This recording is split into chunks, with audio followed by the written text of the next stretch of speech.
र यस्तो साथी यस्तो टन्टला पुर घाममा पनि यसरी साइकलमा हिँड्नु परेपछि एकछिन यति बेला आउँछ के होइन गाह्रो छैन नि जापान बसेर ल अहिले ठ्याक्कै 33 छ क्या 33-34 कति डिग्री छ है तातो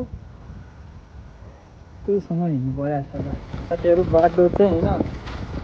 उकाली ओह्रालीहरूमा भने जस्तो छ ल होइन अब उकालो अघि चढी है फेरि ओह्रालो झर्न बसेँ यस्तो छ कि त के होइन उकालो ओह्रालोमा चाहिँ मैले साइकलको पेडल हान्दा घुँडा खसिसक्यो मेरो है अब यसै गरी चाहिँ कमाएर पठाउँदाखेरि नेपाल होइन अब धेरैजना नेपालको साथीहरूले चाहिँ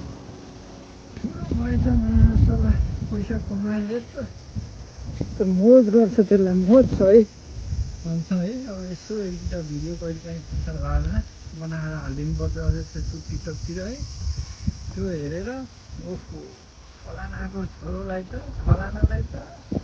चिल रहेछ जापान त है यस्तो भइरहेछ भनिदिन्छ मान्छेले के होइन आफ्नो पीडा आफैलाई छ यहाँ है